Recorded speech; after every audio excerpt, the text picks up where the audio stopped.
Introducing Rabbi Zeff, 10 o'clock sharp on a Wednesday morning with the Efrat English Kollel as we zoom along again this week with Rabbi Zeff Shir, part 2 on messianism. Hi, everybody. As Bruce just told us, we're going to be continuing with our discussion of messianism. You should have from last week, or Bruce sent it out again, the packet,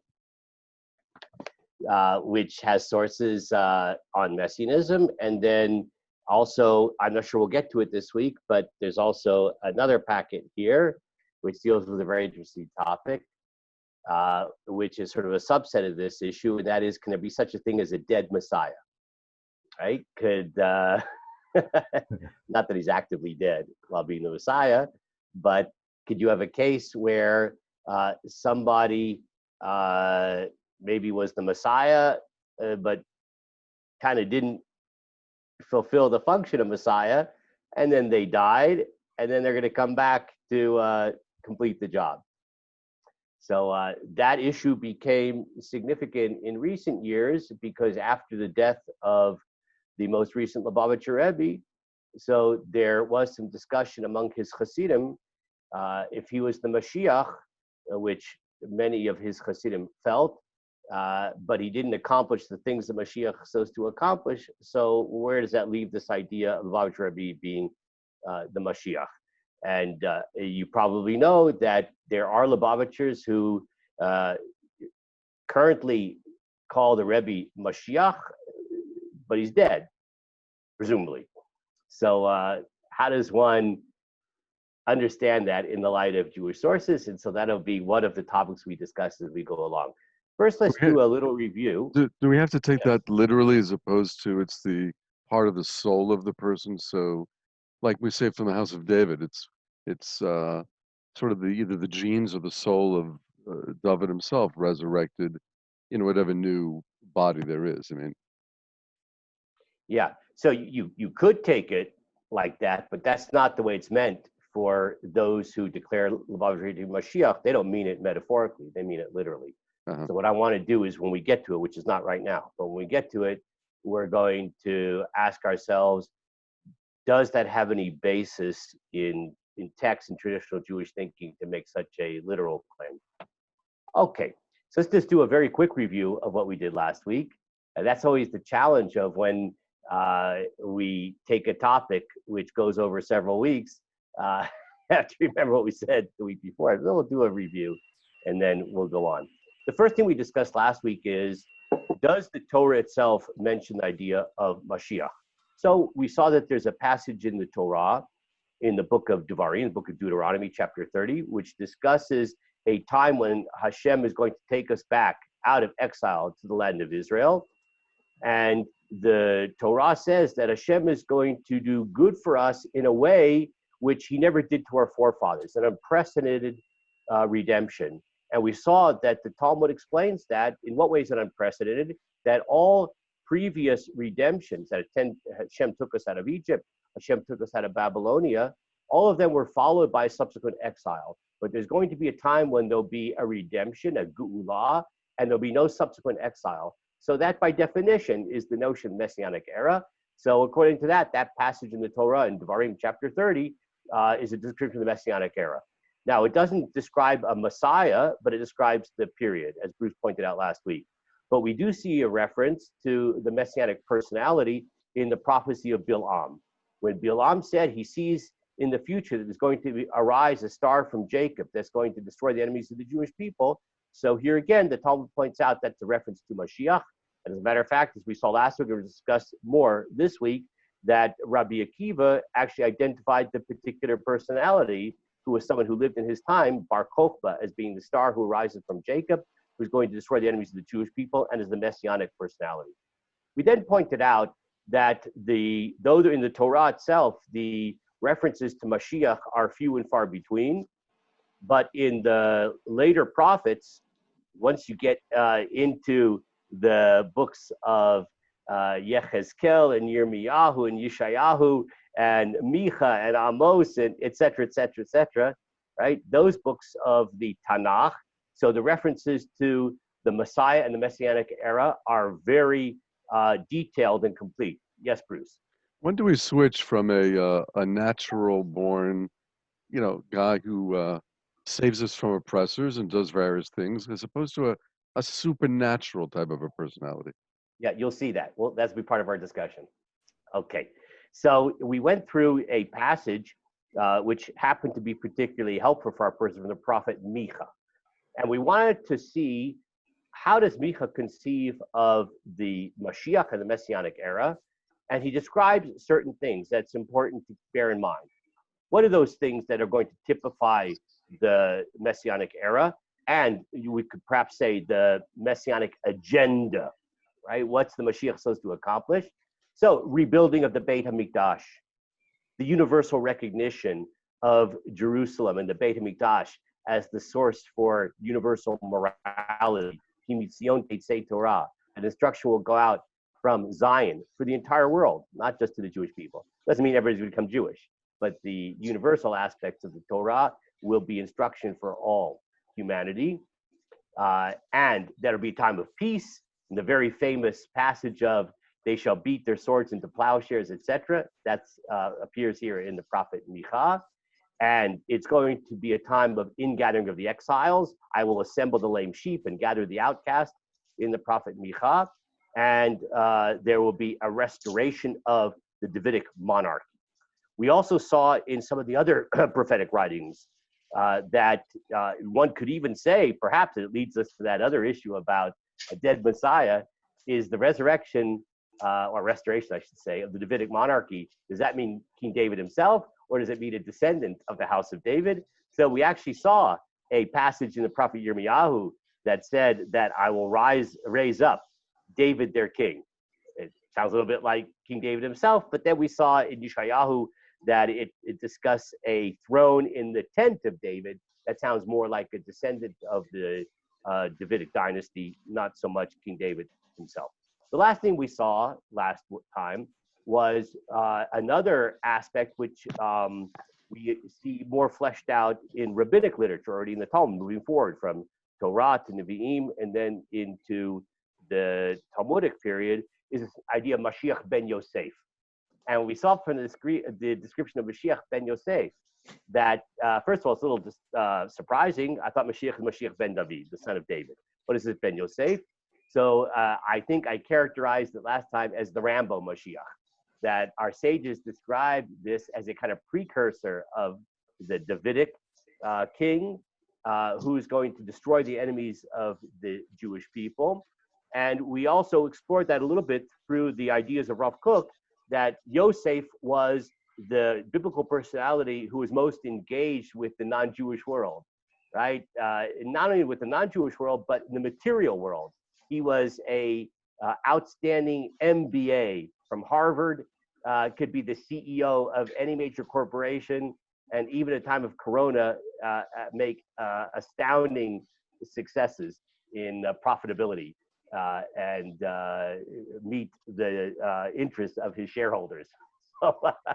And that's, of course, portrayed, hang on a second, through the way he became the manager of Potiphar's estate, the way he became the manager of the prison, the way he became the manager of Egypt and essentially saved the world from famine, the way he restructured the Egyptian economy. And we saw, quoting from the Zohar last time, that the Zohar says that the forest is cut down through that which comes from the forest, right? You need a piece of wood, the handle of an axe, to cut down the forest itself. So in order to engage and neutralize on a material level the threats to the Jewish people, you need someone who is most capable of interfacing with the material world and manipulating it.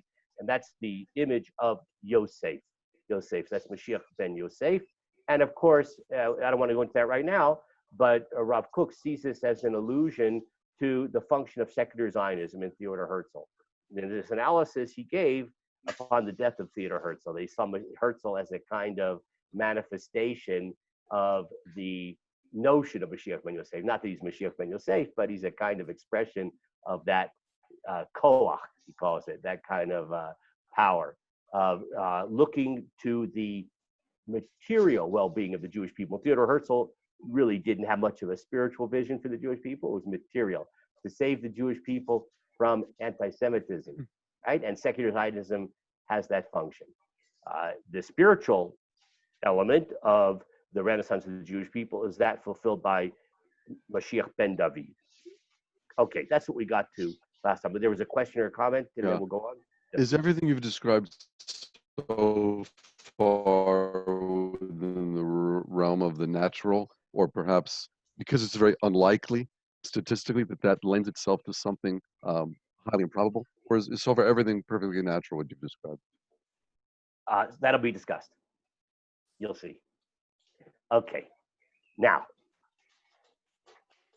your question leads us right to the Rambam. The Rambam is always going to come up. I don't think there's a shiur that you've ever heard where the Rambam, Maimonides, is not invoked. But it's particularly important when it comes to discussing Mashiach. Why?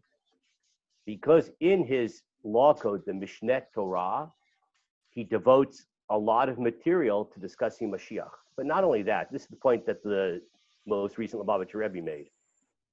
The Mishneh Torah is a law code, ostensibly. So I suppose you could write a sort of philosophical, theological, speculative book about the notion of Mashiach. But if the Rambam is discussing this idea in his law code, that means the Rambam, at least from his own perspective, is posketing. He's ruling definitively about the notion of Mashiach and its halachic implications. So that raises the whole issue from not just a speculative discussion, but given the Rambam's great authority and the fact that he thinks that this has now been codified and portrayed in a definitive manner, it behooves us to take what he's saying very, very seriously. So we're going to examine the Rambam, but it's important to bear in mind, as we go through the Rambam, it doesn't mean that his is the only opinion on this, right? After we're done with the Rambam, we'll see that there's a whole other school of thought on this. So don't draw any definitive conclusions based upon, even though he himself thought it was definitive, but in historical retrospect, we'll see that there are definitely at least two schools of thought on some of the major understandings of what Mashiach is all about. Now, in order to understand the Rambam, we have to look at something which at first glance seems marginally relevant. And that is an issue which we discussed last week and we alluded to today. And that is when Bil'am predicted the Mashiach and said a star will rise from Jacob, that Rabbi Akiva, one of the greatest rabbinic personalities, without any doubt, that Rabbi Akiva declared Bar Kokhba, this soldier who lived in his own time period, who fought against the Romans, Rabbi Akiva declared him to be the Messiah. Well, that's fascinating, because if we're trying to have a halachic understanding and a definitive understanding of what Mashiach is all about, the fact that one of the greatest Talmudic personalities, Rabbi Akiva, could have declared somebody in his own lifetime as being the Messiah raises all kinds of questions about how did Rabbi Akiva know that Bar Kokhba was the Mashiach?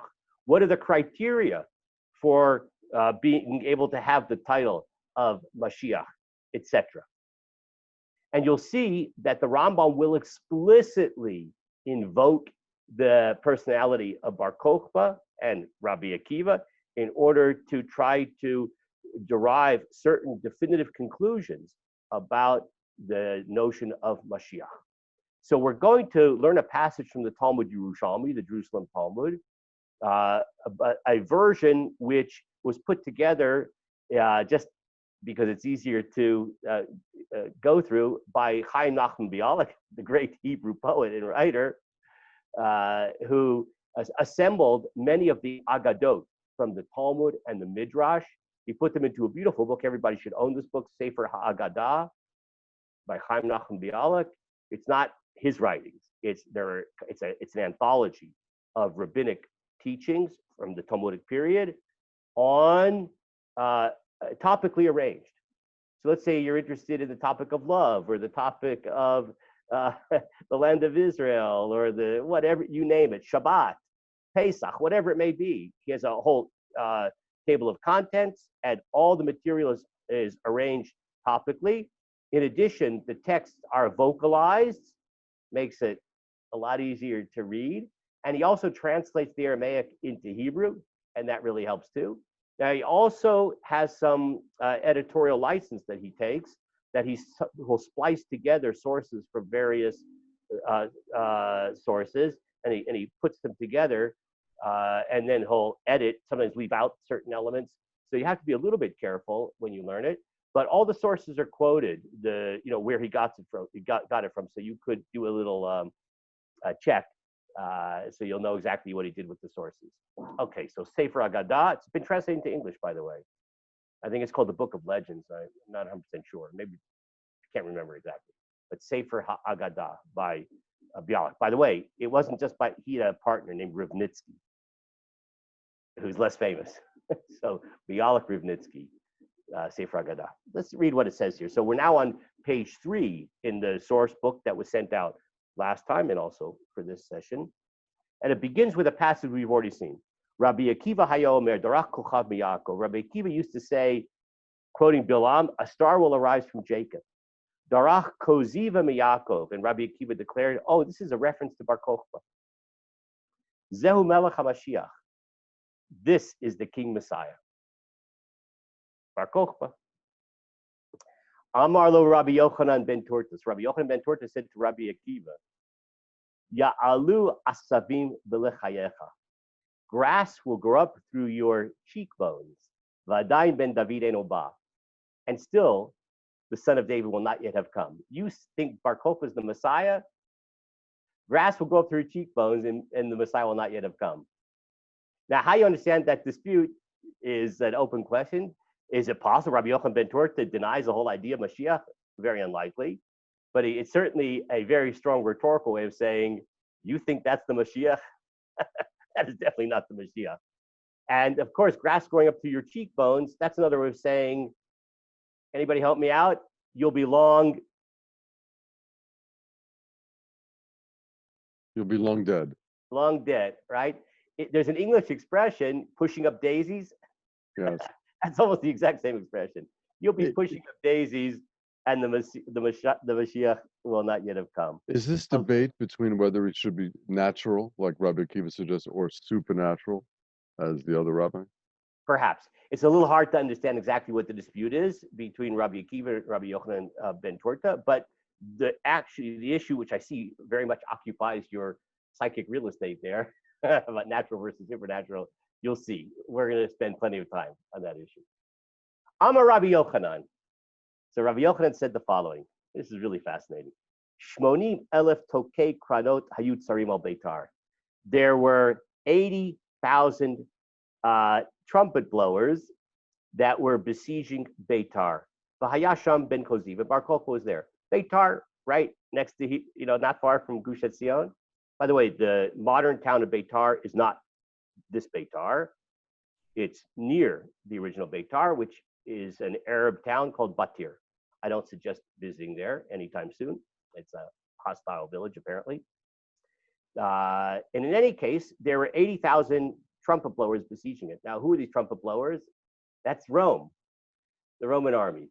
Now, is this the Rome Philharmonic, which is besieging Beitar? So I'm sure that even until almost modern times, that when the cavalry charged, that the trumpets were blown as a way of instilling fear in the enemy. And clearly the text wants to say, if there were 80,000 trumpet blowers, there must have been a heck of a lot of troops, which happens to be historically true. That it was very hard to crush the Bar Kokhba rebellion, and Rome had to bring in troops from England, believe it or not, in order to crush the rebellion. It was pretty amazing. V'hayulu matayim elef mekute etzba. And in this Bar Kokhba army, he had 200,000 soldiers who qualified by having their finger chopped off. Bar Kokhba wanted to have only real men in his force, no quiche-eating sissies. And so how would you prove who's not a quiche-eating sissy? You say, you want to be in my army? Chop off your pinky. And that's what happened. 200,000 soldiers who qualified by chopping up their pinkies. Shachulo chachamim. So the rabbis at the time sent an email to Bar Kokhba saying, Ad matai ata oset Yisrael balimumim. How long are you going to make Israel possessors of defects? This is very un-Jewish. You don't, we believe our body belongs to Hashem. You don't just say, I would rather have 9 fingers and chop off one of your pinkies, right? Amar lahem. So Bar Kokhba answered, the heyach yibadeku. Wait a second, how am I going to check if they're qualified to be in my army? They can't be quiche-eating sissies. Amrulo. So the rabbis said to Bar Kokhba, we've got a better idea. Kol mishina rochev suso voker eretz erez melvanon. Al yikateh b'stratya shelcha. Anybody who is incapable of, while riding on a horse, uprooting a cedar of Lebanon won't be part of your army. That way, that's pretty impressive. Riding on a horse, uproot a cedar of Lebanon, that's a little better than chopping off your pinky, and that also shows you're not a quiche-eating sissy.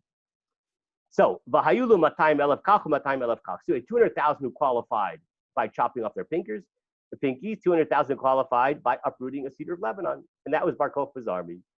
Now you can see why it took Rome a while to conquer Bar Kokhba's army. These were pretty fearsome Jews. V'haya Adrianus sholeach alehem geyasot. And Hadrian sent legions out to conquer Bar Kokhba's army. V'hem yotzi v'horgim bahem. And the Bar Kokhba soldiers would go out. Some of you have probably been in the tunnels that are very prevalent in our area here in Gush Etzion, that the engaged in guerrilla warfare against Rome. They would go out and kill and then run back inside. Amru. So the Romans said the following. Ein takanala devar elim kain navi at arto shel Adrianus when he came rosho v'nasenu melech. I'm sorry, the Jews said, this is like a stalemate here, that there's not going to be any resolution until we take the crown off of Hadrian and put it on the head of Bar Kokhba. I think that's the shot in that phrase there.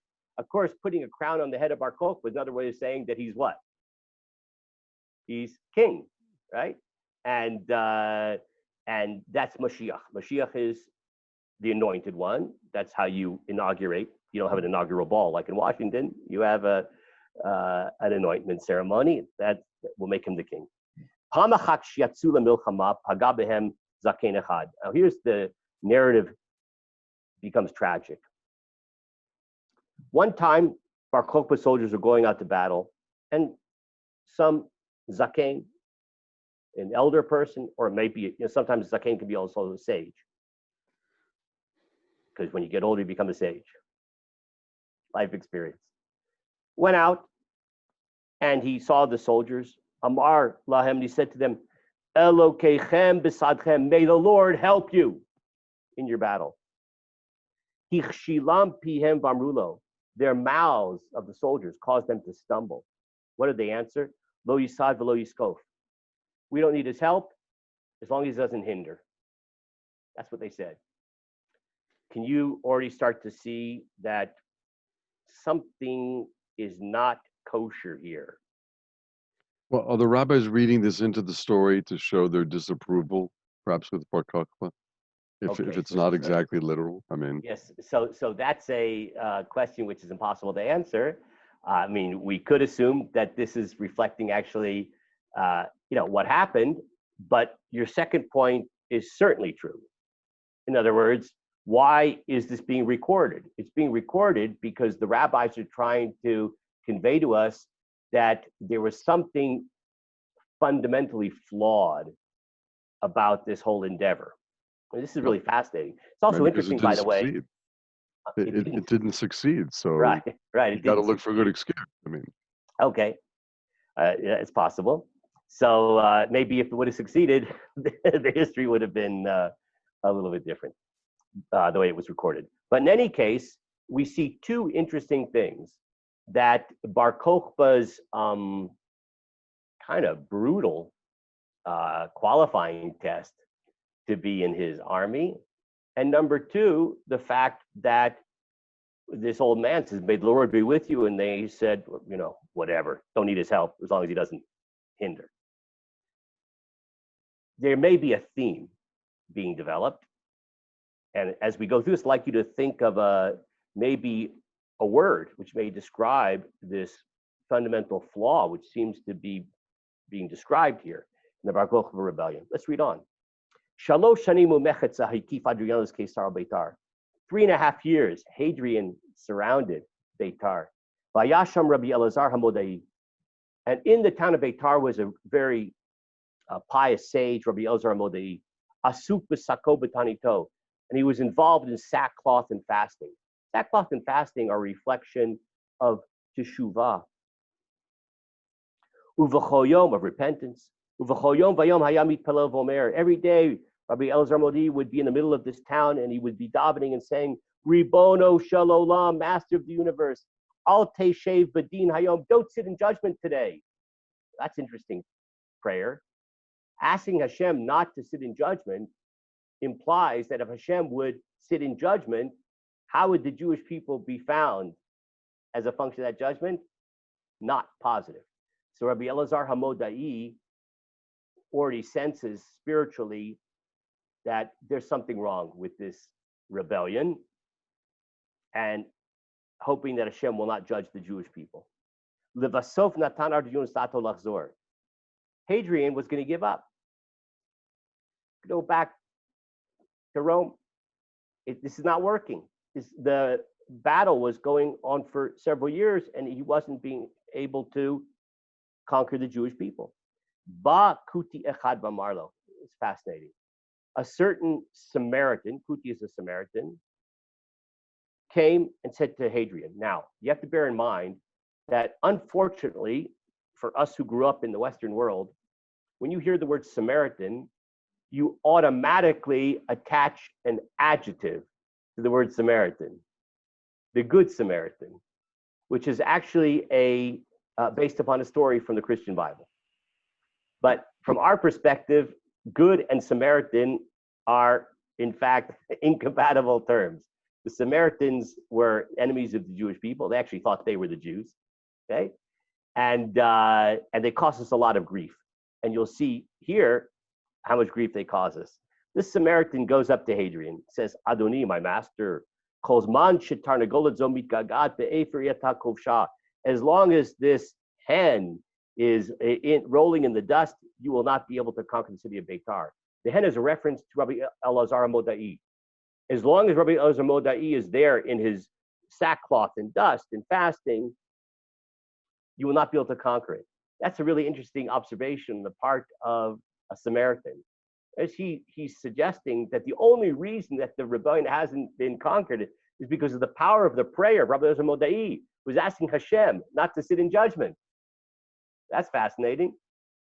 So, Hadrian, if we can get rid of this rabbi, you will be able to conquer Beitar and end the rebellion. Ella hamtein li. And then the Samaritan says, and I have a plan. Leave it to me. Just hang on. I will arrange it today. You'll be able to conquer Beitar. How so? Miyad nichnas leVeitar. Immediately, this Samaritan went into Beitar, B'Sharir, through the gate of the city. Umitzalu Rabbi Elazar. He saw Rabbi Elazar, Shayo Medu Mitpalo, was standing and davening. Asat Tatzmo Kilu Lochesh Bozno. And he went up to this rabbi, he pretended to whisper in his ear. Halchuva Amrula ben Koziva. Now, a bunch of people saw what was going on. They went to Bar Kokhba. And they said, Dodcha Rabbi Elazar Mevakesh Limsor Medina Zo Liat Adrianus. Your relative, uncle perhaps, Dod often means uncle, but it could also mean just a relative. Your relative, this rabbi, Rabbi Elazar Modai, he is seeking to give over Beitar into the hands of Hadrian. Why would these people suspect that this rabbi is conspiring with the Samaritan to turn over Beitar to the Romans? It's very easy to understand that because this is happening in the year 135 of the Common Era. Just think back in the year 70, not so long before this, similar situation, but instead of Beitar, it's Jerusalem. Jerusalem is surrounded by Rome. What happens? a very famous rabbi sneaks out of the city and negotiates surrender to the Romans. What was the name of that rabbi? Rabbi Yochanan ben Yochanan Zakkai. ben Zakkai. Okay. Now, we also know that there were zealots in the city of Yerushalayim who would not surrender under any circumstances. And you can imagine, and the Talmud discusses this quite explicitly, the tension between Rabbi Yochanan ben Zakkai and the zealots. In the eyes of the zealots, Rabbi Yochanan ben Zakkai is a traitor. In the eyes of Rabbi Yochanan ben Zakkai, the zealots are a bunch of radical hotheads that are leading the Jewish people to utter destruction. You can imagine that some of the followers of Bar Kokhba see themselves in some ways as the ideological descendants of the zealots from Jerusalem, the same kind of attitude.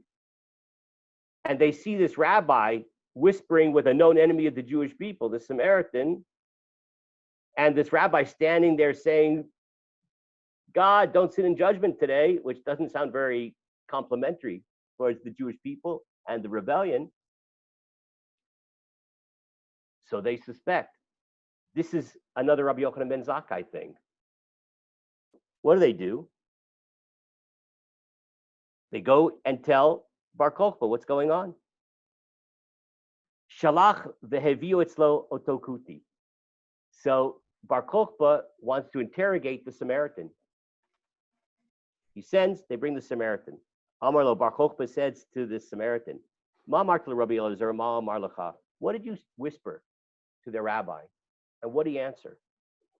Amar lo akuti. So the Samaritan said, remember the Samaritan is going to try to get Rabbi Elazar Hamodai so the Romans can conquer Beitar. He answered Bar Kokhba. Remember the Samaritan didn't say anything to Rabbi Elazar Hamodai. He pretended to whisper in his ear. So the Samaritan answered, wait a second, if I tell you what I said to the rabbi, so the king will kill me. And if I don't tell me, you'll kill me. Mutav she'aroget, that's me. I'd rather commit suicide. V'lo yitparsamu mistorin shel malchut. I don't want to give away state secrets. He's being very cryptic about how he answers the question. This arouses the suspicion of Bar Kokhba even more, that something bad is going on. Haya ben koziva savur bedato shebikesh Rabbi Elazar limsor to Medina. So Bar Kokhba then thought, wow, Rabbi Elazar really is conspiring to turn over Beitar to the Romans. Shalach ben koziva. So Bar Kokhba then sends, ve'eviu Rabbi Elazar etzlo, sends for the rabbi. They bring the rabbi to Bar Kokhba for interrogation. Amarlo, and Bar Kokhba says to the rabbi, Ma amar lacha otokuti. What did that Samaritan say to you? Amarlo eini yodea. The rabbi said, I have no idea. Malachashli bozni, what he was whispering. Hait you made b'tfilah. I was totally involved, standing in prayer. V'lo shamati klum. I didn't hear anything, which was the absolute truth. Uma martalo. What did you say to him? So the rabbi answered, Amarlo lo klum. I didn't answer anything. I didn't hear anything, and there was no conversation. Nit malay ben koziva kas. This is shocking. Bar Kokhba became full of anger. Ba'at bo baraglo bi'ita achat b'haragot. He kicked the rabbi. Bar Kokhba kicked the rabbi a huge kick. Bi'ita achat b'haragot, and he killed the rabbi. Bar Kokhba killed the saintly rabbi, Elazar Modai, in Beitar. Yatzta bat kol v'amra. A voice came out of heaven and said, Hoi ro'i helel ozvei atzon. Quotes a verse that decries this worthless shepherd, so-called shepherd of the Jewish people. And I just want to skip to the very last line. Miyad garmu ha'avonot. Immediately, the sins of the Bar Kokhba rebellion set in. V'nilkada Beitar. Beitar was captured. V'nerag bon koziv, and Bar Kokhba was killed. What an amazing story. And little known, by the way, right? This does not portray the Bar Kokhba rebellion in a very positive light. I just want to try to identify kind of the genre of this narrative here, which strikes me as very similar to a Greek tragedy. In a Greek tragedy of this very heroic personality, but that heroic personality, who's in many ways very impressive, is always brought down in Greek tragedies by one character flaw. What is that character flaw? Yeah, I think I saw people say it. Hubris. Hubris, thank you, exactly, hubris, right? That H word, hubris. Hubris means arrogance, pride. That's exactly the theme here. And you can see it develop from the very beginning of the narrative.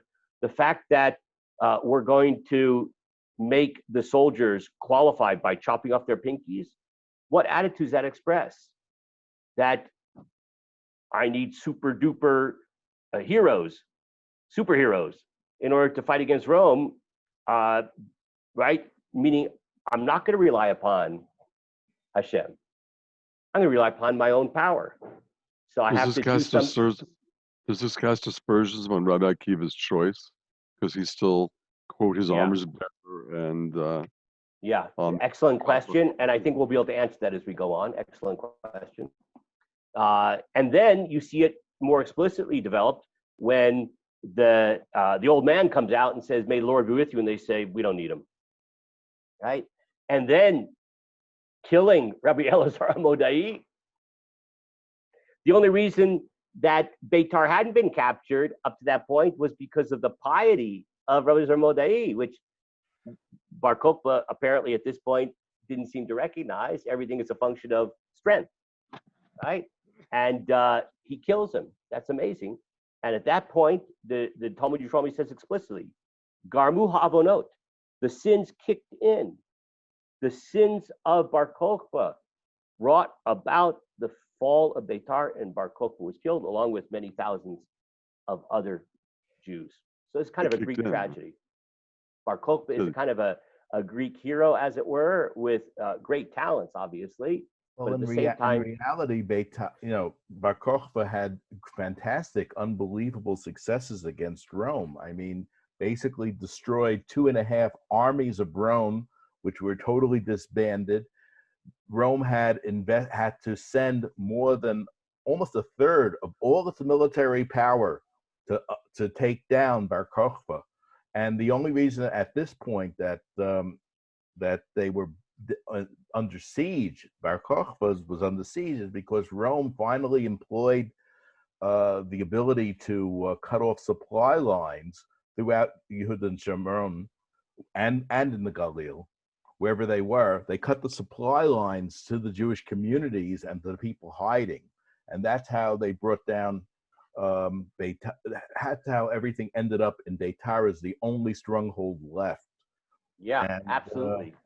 To the point that when the head of the army, after putting down the revolt, greeted the senators, he didn't use the traditional greeting that the military has used since the beginning of Rome. So it was really an unbelievable, even though it was a defeat of Bar Kokhba and of the Jews, it was an unbelievable effort that Rome had to do to put it down. And beyond that, there was a second revolt, a third revolt. The Sumerians revolted, which the Jews ended up joining in with later on. So this may have been the largest defeat of Rome. They may have won the battle, but they didn't win the war. Yeah, okay. So excellent point, and it just accentuates the issue here of on the one hand, his unbelievably heroic and incredibly talented military talents, coupled with, by the way, see, and this is something that is a partial answer to Bruce's question. We have, it's pretty amazing that they had actually discovered letters written by Bar Kokhba. Like, wow. So this is very famous, what I'm about to describe, that there's a letter in which Bar Kokhba gives instructions to distribute the Arba Aminim, the 4 species we take on Sukkot, to the soldiers. So we're not talking about somebody who was completely divorced from Torah. We're talking about somebody who also saw himself as representing Judaism, right? And who was committed to Judaism. And along with all of that, he was complex, right? He had this little arrogance to him, and And at least the way the Talmud Yerushalmi describes it, that arrogance brought down the rebellion. Okay, now what I want to do, we're going to skip a source, but we're going to go back to it. So don't fret. I want to take a look at a very famous passage from the Rambam. So this is on now page 5 of that handout. Now we're going to the Rambam. You'll see how the Rambam relies upon this story to draw certain conclusions. We're going to see one initial conclusion and then a much more profound conclusion. Rambam says the following: V'al ya'aleh al da'atcha, it should never enter your mind she'hamelech HaMashiach tzarich la'asot otot ha'mufnim, that the King Messiah must perform miracles and wonders, u'mechadesh dvarim ba'olam, and make novel things happen in the world, or resurrect the dead, u'kiyotzei b'dvarim elu, and the like. In a devar kach, it's not so. So we have to be careful here. The Rambam is describing, just trust me for the time being, what the Mashiach doesn't have to do to confirm that he's Mashiach. He doesn't have to do miracles and wonders. He doesn't have to change natural law. He doesn't have to resurrect the dead. It's not true. Now, I just want to point out as a note, but without going into any detail, based upon this passage, there were those who thought the Rambam was denying the doctrine of the resurrection of the dead. He says explicitly, don't think that the Mashiach has to resurrect the dead. But what he means is, don't think that the Mashiach, to prove he's Mashiach, has to resurrect the dead. Okay? He's not saying there's no such thing as resurrect the dead. And the 13th of the 13th, according to the Rambam, the 13 articles of faith that every Jew must believe in, the last one is resurrection of the dead. So Rambam believed in that and thought it was very important, so much so it's in the big 13. Okay? So now, but look at his proof. He says, I'll show you that the Mashiach doesn't have to do these things in order to prove he's Mashiach. And this is the beginning of the explanation of how Rabbi Akiva could have thought Bar Kokhba was Mashiach. Eina devar kach. It's not so. I'll show you. Shaya Rabbi Akiva chacham gadol. Rabbi Akiva was a great sage, v'chachmei Mishnah haya, among the sages of the Mishnah. Hu haya nosei chelav shel ben Koziv HaMelech. He was the arms bearer of Bar Kokhba. Nobody knows where that comes from. Where the Rambam got the idea was the arms bearer. Maybe it's just a metaphor, right? But in any case, it shows you how the Rambam thought they were working hand in glove. I'm not sure that's the right expression, but working very closely together. And Rabbi Akiva declared, Bar Kokhba, he's the King Messiah. And he, dima. Does anybody know what the Hebrew word dima, dimayon? You know the Hebrew word dimayon? Imagine. He imagined, because at the end of the day, Bar Kokhba was not the Mashiach. But he imagined, together with all the sages of a generation. Now that's pretty interesting. Again, I'm not sure how the Rambam gets off saying Rabbi Akiva and all the sages of the generation. It's not so clear to me. Rabbi Yochanan ben Torta didn't think so. He and all the sages of the generation imagined Shu HaMelech HaMashiach, that Bar Kokhba is the King Messiah. When did they absolutely know he's not the Mashiach? Ad shene'erag ba'avonot, until he was killed through sin. That phrase, Ad shene'erag ba'avonot, he was killed in avonot, through sin. Do you remember the text that we just read to Talmud Yerushalmi a minute ago? The last sentence was, I'll just repeat it for you. Miyad garmu avonot, immediately the avonot kicked in. Beitar was captured, V'nerag ben Koziv, and Bar Kokhba was killed. That's it. Obviously, the Rambam had in front of him the Talmud Yerushalmi. He had that narrative in front of him. At the point Bar Kokhba was killed, well, Kevan Shenerag, once he's dead, he's killed. No dalahem sheino. Then it became known to Rabbi Akiva and all the other rabbis. I guess he's not. V'lo shalu mimenu chachamim. The sages never asked of him, lo ot, No miraculous sign, lomo fake, no wonder. What's Rambam saying? To qualify to be called Mashiach, you don't have to perform a miracle. Now, you could if you want to. And Bruce, you might want to think about this once you declare your candidacy. You could, but it is not essential to verifying that he's the Messiah. How do we know that? Because Bar Kokhba didn't do any miracles. Yet Rabbi Akiva said he was Mashiach. And the only reason Bar Kokhba was no longer considered to be Mashiach is because he's dead. And that's all. The Ikar Hadvarim Kachem. We'll skip that line right there. Now, not so fast, Kowalski. Not so simple. And I want to show you. So there was a contemporary, older contemporary of the Rambam. His name was Rabbi Avram ben David. In yeshivas, he's called the Ravid. Rabbi Avram ben David, the Ravid. Lived in southern France, in Provence. Died in 1197. He wrote criticisms of the Rambam's Mishneh Torah, sometimes a little nasty. And every traditional edition of the Rambam, you have the Mishneh Torah and the critical comments of the Ravid. I want to take a look at the critical comment of the Ravid. It's the very next source. It's written in microscopic print there. We'll just read the English. It's more legible. But didn't Ben Koziva say, right? He's saying to the Rambam, how could you say that the Mashiach doesn't have to do something supernatural to prove his Mashiach? Didn't Bar Kokhba say he was the King Messiah? And the sages tested him to see if he could smell and judge.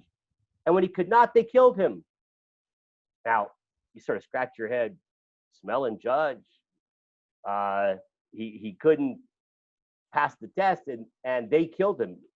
Who killed Bar Kokhba according to the Ravid? They killed him, not the Romans. The rabbis killed him. You got to be a little careful about rabbis. They can be more fierce than you might think. What is the Ravid talking about? Turn to the previous page. The Ravid is quoting a Gemara. Interestingly enough, from the Talmud Bavli. The Rambam's conception, his whole narrative is based upon the Talmud Yerushalmi. The Ravid says, what, you forgot about the Bavli? No. Let's read a passage in the Talmud Bavli, page 4 on the bottom. Concerning the Mashiach, it says the following, and he quotes from Yeshayahu.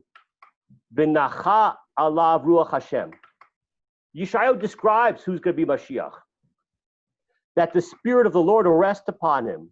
Ruach chachma u'vina, a spirit of wisdom and understanding.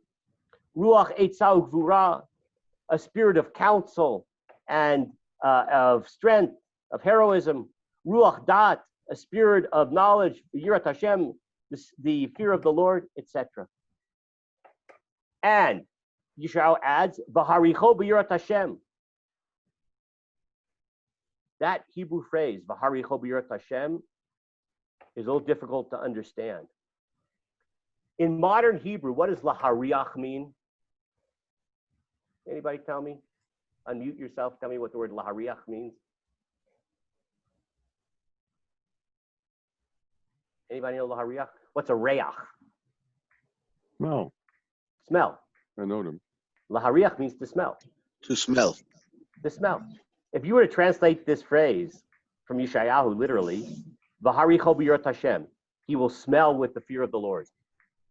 There's a lack of deodorant. I mean, I'm not sure exactly. It's the 9 days before Tisha B'Av. Everybody smells bad out of fear of the Lord. So this is understood by the Talmud Bavli as, you know, we call smell, it's a sense, or even a smell as a scent. Lahariach could also mean to sense. That the Mashiach will be able to sense things, V'haricho b'yirat Hashem, through the fear of the Lord. He will be on a spiritual level of fear of the Lord, that he will have supernatural sense. So what happened? Listen to this amazing story in the Talmud Bavli. Amar Rabbi Alexandri. So Rabbi Alexandri then took this theme and said, Milamed shehitino mitzvot v'yisrin karechaim.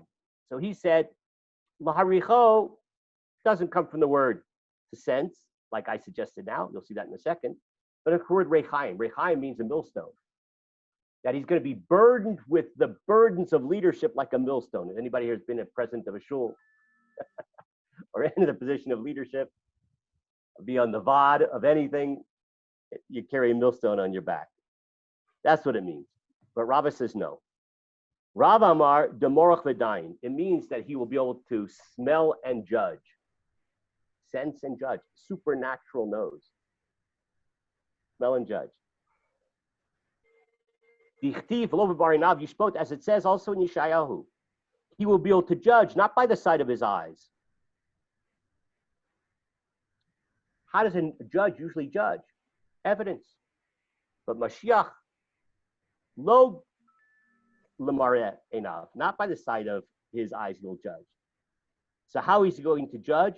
With his nose. I'm just being facetious, but with a supernatural sense. Now it tells a story. Skipped a few words. Bar Koziva Malach Tartin Shninu Palga. Bar Kochba ruled for 2.5 years. Amar lehu Rabbanan.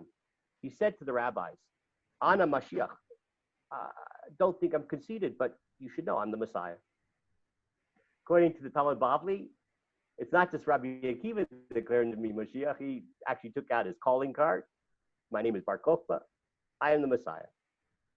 Amru lei. So they said to him, the Mashiach kativ demorach v'dayin. Concerning the Mashiach, it says in Yeshayahu, v'haricho b'yirot Hashem. He'll be able to have sense with the fear of the Lord. He has supernatural nose, supernatural sense to him. So you claim to be Mashiach? Nechse anan imorach v'dayin. Let's see. We'll subject you to the, I call this the scratch, sniff, and judge Messiah test. Okay? So we'll subject him to that. Kevin de Chazyuhu de lo morach, when they saw that he couldn't sense anything, v'dayin, and make a correct judgment, katluhu, the rabbis killed Bar Kochba. This is the narrative in the Talmud Bavli. So the rabbis took, like a police lineup, they took 3 people. They took Kenny Kodesh, Arthur, and Bruce, lined them up in front of Bar Kochba. Said, one of these guys is a serial killer. The other 2 are perfect tzaddikim. I'm not sure which of you qualifies. Okay, Arthur's telling us. So, okay. And they said to Bar Kochba, okay, get out your nose, sniff and judge. And Bar Kochba mistakenly identified Arthur as the serial killer. He didn't have a Jewish nose. And what happened? So he failed the test and they killed him. So I'm trying to keep you awake here, but that's the story. The Ravid is quoting the Talmud Bavli. So the Ravid says to the Rambam, you refer to the story of Bar Kochba as proof that you don't have to do a miracle to prove you're the Mashiach. Rabbi Akiva declared to be Mashiach. Look at the story in the Talmud Yerushalmi, no miracles. So we draw an important conclusion. We know what you can't do to determine who the Mashiach is. You can't ask to perform miracles. So Ravid says, what yeshiva did you learn in, Rambam? In our yeshivas, we learned Talmud Bavli. I don't know what yeshiva you learned in, but you forgot about the Talmud Bavli that says explicitly that Bar Kochba was subjected to a test to perform a miracle, sniff and judge. And when he failed it, he obviously was then in the category of being a false messiah, like a Navi Sheker, like a false prophet. And there are radical implications of that, like off with his head. Yeah. Just maybe it's an academic question, but in a story about like this, if you have the Yerushalmi, which is written closer to the source and in the same location, might it have any greater credibility than a more fantastic story written much later in the Bavli? Yeah. Okay, so I can interpret your question 2 ways. One question would be, as a historian, so we're here in the first third of the 21st century. It's hard to believe that's true. I still thought it's 1956. So, in any case, we're looking back, and we're historians. So shouldn't we give the Yerushalmi's narrative greater weight than the Bavli? Because it's coming from Eretz Israel. It's perhaps earlier, reflecting a more authentic description of reality. So that's one question. I'm not sure if that's what you're asking. The second possible question, and the two are related, is why didn't the in terms of the Rambam and the Ravid, right? So why didn't the Ravid accord more authority to the Talmud Yerushalmi like the Rambam did? Mm-hmm. So it's a good question. In terms of the first way of understanding your question, I'm only guessing. Certainly, if I were a secular historian, I would obviously choose the Talmud Yerushalmi's narrative because, or a religious historian. What's the difference that would it make? Okay, just because I don't want to get involved in miracles. So. No, it's just right? it's earlier. It's earlier, and it's in Israel. Yeah. Okay, that's fine. The Bavli's description is a little weird. Subjecting to the scratch, sniff, and smell Messiah test, right? That's a little weird. So it's also later, as you point out. So it's a good question. I just want to point out that Rav Yosef Karo, the author of the Shulchan Aruch, he wrote also a commentary in the Mishnah Torah. And so he sort of answers in a slightly different way why, when the Ravid accused him of what happened to Talmud Bavli, like, why don't you give that more authority? Instead, you stick to the Talmud Yerushalmi. So he doesn't say what Bruce said, because perhaps there's a more authentic historical connection in the Talmud Yerushalmi. He says for a different reason, which we'll discuss more as we go on next week. And that is that even in Talmud Bavli, there's an issue about how naturalistic, and this is Bruce's question from the beginning, how naturalistic should we view the messianic period? So the Rav Yosef Karo points out in his commentary on the Mishnah Torah, Kesef Mishnah, it's the name of his commentary, that the Rambam paskins like Shmuel. That's an opinion recorded in the Talmud Bavli itself. And Shmuel made this very famous statement, which we'll discuss as we go on, that the only distinction between the Messianic era and now is Jewish sovereignty. That will be the outstanding, and if you take the language literally of Shmuel, the only difference between now and the Messianic era. And the Rambam paskins like Shmuel in the Bavli. So then, according to Rav Yosef Karo, that dictates how then he judges the dispute between the Bavli and the Yerushalmi with regards to this issue of, does the Messiah have to pass a supernatural test? Because once he paskins according to the Bavli, in accordance to the opinion of Shmuel, then according to the Rambam, the stories about whether or not Bar Kokhba had to pass a supernatural test, so the Talmud Yerushalmi is paskins like Shmuel. Talmud Bavli is like the other opinion, not like Shmuel. So according to this, the way Rabbi Yosef Karo is explaining it, that the Rambam really, it's not that he's discounting the Bavli, he's just saying that that story in the Bavli is against Shmuel, and I hold like Shmuel. Okay, we're going to pause here, and next week we're going to now go on and point out the following. According to the Rambam, at least, we know what we can't ask the candidate to be Mashiach to do in order to prove he's the Messiah. Can't ask him for a miracle. Well, that's good. I know what I can't ask him to do. But what can I ask him to do? How do I know he's the Messiah or not? How do Rabbi Akiva know Bar Kokhba was the Mashiach? The next passage in the Rambam that we'll see, very famous passage, very powerful with a lot of implications, will then answer that question. If I can't ask him for a miracle to prove he's the Mashiach, what can I ask him to do to prove he's Mashiach? beautiful, important Rambam, which we'll examine next time. And then after we look at that, we will then segue to the question of, is there at all a possibility of a dead Messiah? As we alluded to in our introduction to today's discussion. So with that, I leave you. Next week, please bring back your sources, right? Both the original packet and the new packet about the dead Messiah. And we will go on for Messiah Part 3.